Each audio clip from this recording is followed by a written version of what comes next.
Hi, welcome back to my channel. Today we're going to be talking about how to make a client due diligence exercise less onerous and less time consuming. So today's video is going to be for any security manager that is responsible for completing these exercises or overwhelmed or about to start the process of completing them on a regular basis. So starting off with a definition, a client due diligence is a questionnaire that is sent to organizations, usually in a security or technology capacity.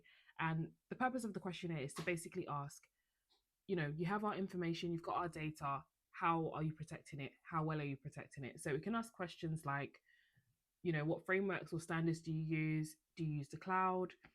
What how do you follow GDPR? Have you had any incidents? And usually it's done at the beginning of a client relationship, and then from then it's about once a year or something like that. It's not in itself, it's not that bad to answer, but when you have multiple arriving at different times in the year and you have a lot of clients, then that's when it can be quite overwhelming. So this video is going to give you a few ways that you can make it a bit more systemized and make it so that you never miss them or complete them to a low standard or anything like that. And given especially given that it's a legal requirement most of the time, and you've signed a contract to say that you're going to deliver one once a year. And also it's also a way of building trust and showing trust with the client so that they're comfortable that you're doing things as you should be. So the first step will be to create a repository. So a lot of the time, I've done a number of client due diligences over the years, and the majority of the time, the questions are near enough the same. So what, let's say you get 10 from 10 different organizations, they're going to be about 40 to 50% the same, and then there's going to be a bit of variety. So start off by creating a repository. So a repository is a centralized place that you'll keep all the information relating to a any client due diligence exercises. It doesn't necessarily need to be within a software or anything like that. It could just be a SharePoint site or a Google Drive. But the important part is you have all the evidence in one place. So all your certificates, any of your configuration information that you want to share, that's all in one place. And then the questions themselves. So evidence is to one side, and then going into the questions. So for the questions, you need to do some discovery. So have a look at the last, it depends on how much records you have, but I would say have a look at the last 12 months of client due diligence questionnaires you received, and have a look at all of them and pick out some themes. So start breaking it down into themes. So look at encryption, for example, identity and access management. Break them down into domains that make sense for your organization. So then for each question that you receive from each of those, you want to be able to create a bank of questions. Sometimes this different suppliers or different clients ask the exact same questions. So in those instances, you'll have a canned response that you'll prepare that's it's up to date, is accurate, it's been signed off by the domain owner, and it's sat there nice and neatly ready to be asked about it. So you can have a however many domains, list them out systematically so that when you are asked the same question, it's easy to copy and paste, and the information is up to date. You just need to update one source. Next, you need to create a process. So the process is going to be about when you receive the end-to-end process. So when you receive a questionnaire request, who receives it, where does it go next, how long do you have to do you have to answer it, etc.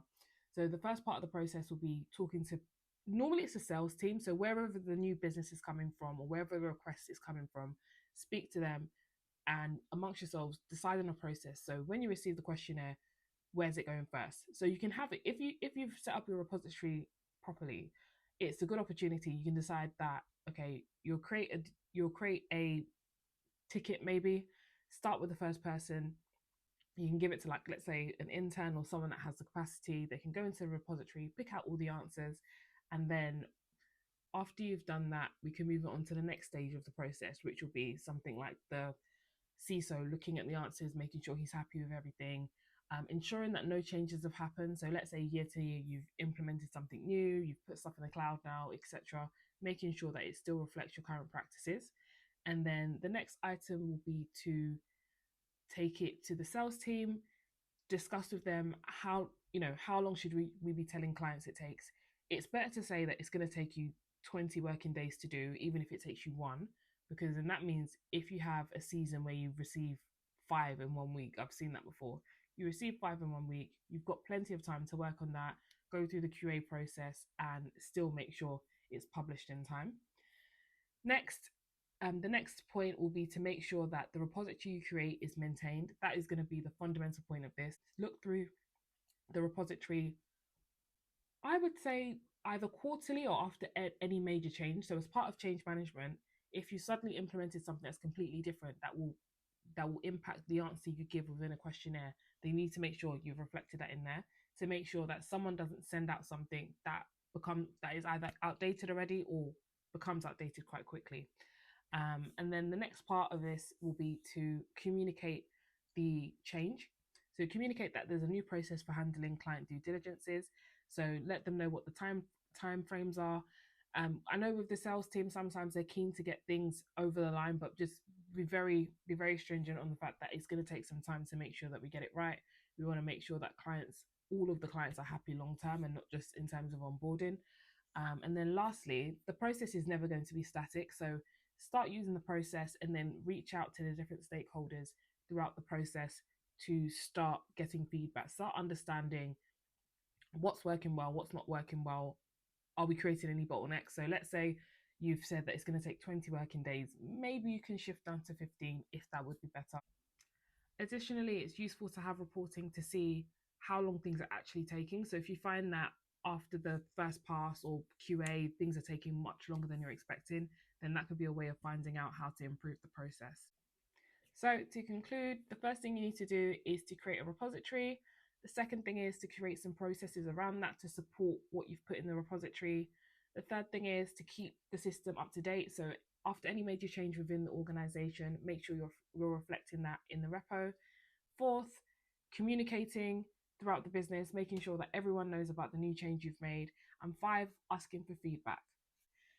So, my call to action today is to go throughout your organization and find all the past questionnaires that have been sent out. Based on what you find, start sorting them into domains so that you're in a position to start your own repository for all the information. Thanks so much for watching. Don't forget to like, comment, and subscribe.